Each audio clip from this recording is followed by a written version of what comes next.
Hi, I'm Joanna and welcome to this week's video. We are inside and this is Christian alternative Halloween decor ideas. It's very loosely inspired by my favorite comedian. His name is Tim Hawkins. He's a Christian comedian who's extremely talented. He also sings and plays instruments and stuff. He's hilarious. Anyways, he has this skit called Christian Alternative Cuss Words. They're very funny. And it's a magnet that actually resides on our fridge all the time. And I just thought, since I don't decorate for Halloween, I don't really do anything in relation to Halloween. It's not really a holiday for me. And Halloween is so big now, it's actually kind of creepy. I don't like it. It's almost overtaking Christmas. It's just not cool. But I thought that it would be fun. Instead of this, I do that. It's and like I said, they're very loosely inspired. This and that, but they're fun regardless of the time of year. I think a lot of these, they can maybe give you some ideas, and some of them are even garden inspired, but I hope you enjoy.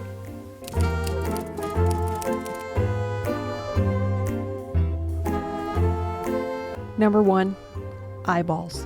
I'm sure we will disagree on some of these themes that I may find yuck and you may not, but eyeballs, especially this thing, I went to Home Goods for some of this footage, and some of it I was just really concerned that people thought that I was interested in any of this merchandise, especially eyes like that on something like this. I wouldn't touch for obvious reasons. Not good to have in your house. And then this segment I call hollow eyes. What do I recommend instead? Oh, this idea I got from an SNL skit. That's right, googly eyes. If you look up on YouTube, SNL, Saturday Night Live, googly eyes, you will get a Christopher Walken skit that is so funny. You're welcome. I just knew I had to bring this to you somehow, and this video is it. I think it's an excellent alternative to ugly eyeballs.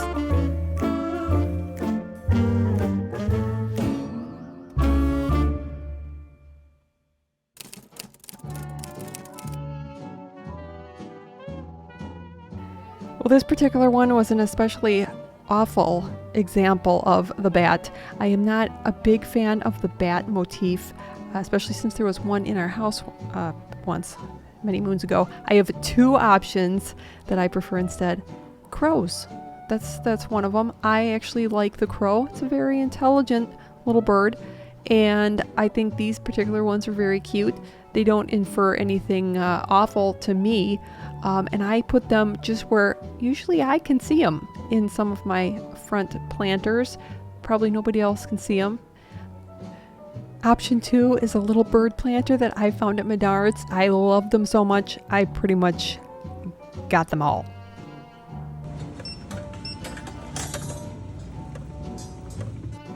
Here are some very basic ideas. I pulled out the air plants.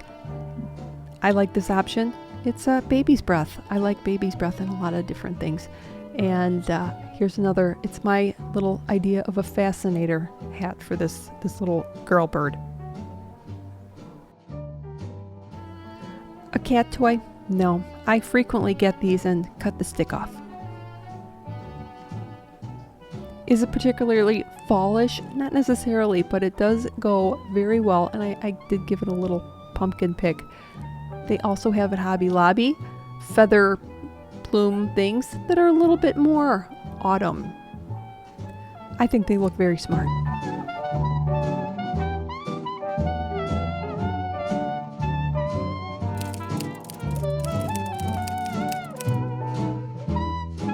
All right, witches and cauldrons, something I don't have anywhere in my house just because witchcraft is a real thing. So don't want any part of it, even when it's cartoony and cute. It's still, no thank you. There are a couple, that's actually a really cute crocodile. I wish he didn't have all that other stuff on because he could go in my summer decor. But there are a couple different options for this, including one thing that I am so excited I found. It's going to have so many different options. But the thing I do like historically in the past with cauldrons is when they have like bubbles glass bubbles that like light up or are shimmery. This is my take on it. I have these out all the time. I actually have a problem getting glass votives and bowls with different patterns just because when the light hits it, it's just so beautiful. So in autumn, the amber color is just so beautiful. That's one option. This is the second option, which I cannot believe I found this. It was at the Jewel. It's a beverage dispenser in the shape of a pumpkin. How many different options can you think of? I probably will never use it as a beverage dispenser. I will quite possibly use it as an aquarium or something to hold aquatic plants, of course, but it comes off from the base. I actually filled it with amber stones, and look at how shimmery it is. Such a fun find at the grocery store.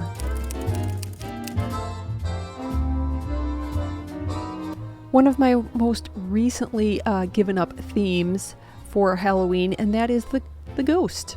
Just because, you know what, I don't intend on becoming a ghost ever, and nor do I want any of my family members to become a ghost.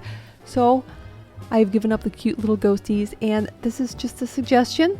I could think of anything that I would replace it with, other than the fact that maybe there's an author such as the one and only C.S. Lewis. I am a huge fan, and his books are always out on my bookshelf.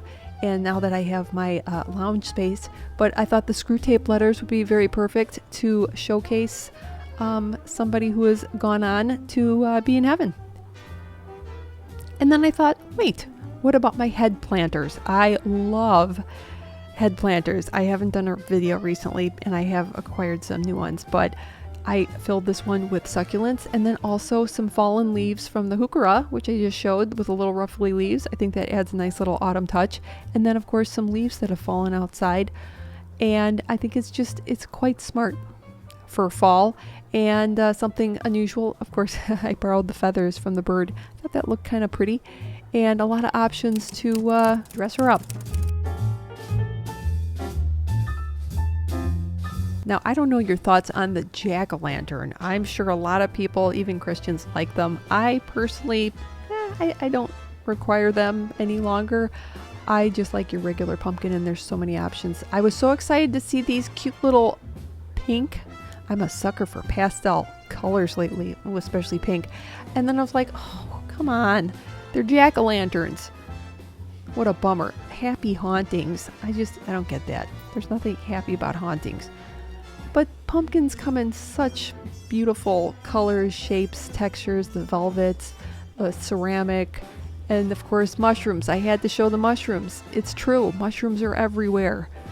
They're going to be here for Christmas too. They're already here. It's been a 2024 phenomenon. And last of all, but certainly not least, is the terracotta pumpkin. So much fun. It was viral, like the Pottery Barn terracotta pumpkin a couple of years ago, but all you need is terracotta paint and then a little bit of flour to kind of age it, and it looks like the exact color as your terracotta pot. So much fun.